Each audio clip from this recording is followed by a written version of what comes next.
Ismael Aziz here. Now in this video, we're going to be discussing an interesting topic which most people don't know exists, and it's what keeps a lot of people poor. Now when I say poor, I mean having the inability to get money, and it's all about the relationship and the dynamic between money and an individual. So there's two mindsets which distinguish those who have money and those who don't, right? And it's scarcity versus abundance. I've worked with many people, very successful, all of them, even if they are at the bottom, they are at a loss, they don't care because they have an abundance mindset. They've made money before and they know they're going to make money again. They understand that money is everywhere to be collected. It's one reason I really like Dubai, because there's so much stupid money just being spent. It's a constant reminder that money isn't real. And that's the abundance mindset where ages ago, long time ago, I was trying to figure out how can I make more money? What's limiting me when it comes to money? And I came to the realization, not even realization, it was a hypothesis. It was a little test, right? Where I'm like, you know what? I don't like spending money. I'm scared of spending money.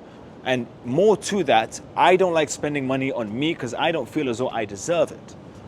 So I had to push myself for this test. Very difficult test. I was like, cool. Let's spend money abundantly. That's fine. Let's spend a lot of money. Now, it was very difficult for me to do this, right? But then when I say a lot of money, I went out. I was like, cool, let me push myself. I spent 5K, but now it's not an investment or anything like that. I just burnt 5K. I went out, went shopping, 5K, gone, right? Very soon after, started closing 5K deals. I was like, ho, it's a 5K day. Very nice. And I was like, let's push it further. 10K, 16K, pushing. And the most I've ever spent is the most I've ever made in a day. Very closely related. So that there opened up abundance mindset. I can spend and I'll make more. Now, I'm not saying go on a woman's link tree on her Instagram and spend money there, sending donations and gifts.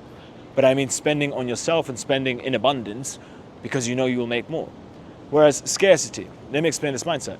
It's when an individual doesn't want to let go of the little that they have because they don't know if it's going to come back. And now when you have that feeling inside you, when you don't know or you're worried that if you spend this money, you won't make more, what you're telling yourself is you don't have the ability to make money. You don't have the confidence that money will come to you. And as such, that's going to play on your behaviors when you're starting a business, when you're trying to close deals, when you're trying to find new opportunities.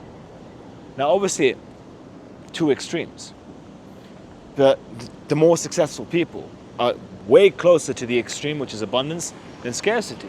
Because you can't really operate much on scarcity because you don't believe that there's a lot of it to go around or that you can make so much. Now, I'm not saying go get yourself in debt. Do not play with debt, especially if you're getting started. If you don't know how to make money, you don't know how to do sales, you don't know how to make a product, service, whatever it's going to be, do not take out loans. Do not use credit cards, right? Be careful with that.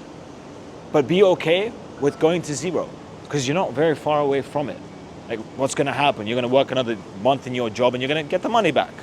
So be okay with doing so, and it will improve your relationship with money. When you close a deal, spend on yourself, right? You need to go here, take money from the bank. Why? Because it's all fake. It's a construct of just humans. We've decided that paper means something, everyone agrees to it, that's why it works. But remember, there's a lot of paper everywhere, and it's in people's bank accounts. It's not made in thin air, so you have to figure out, how can I close deals? But then you need to have a good relationship with money in order to do that successfully. That's all for this video, and I'll see you guys in the next.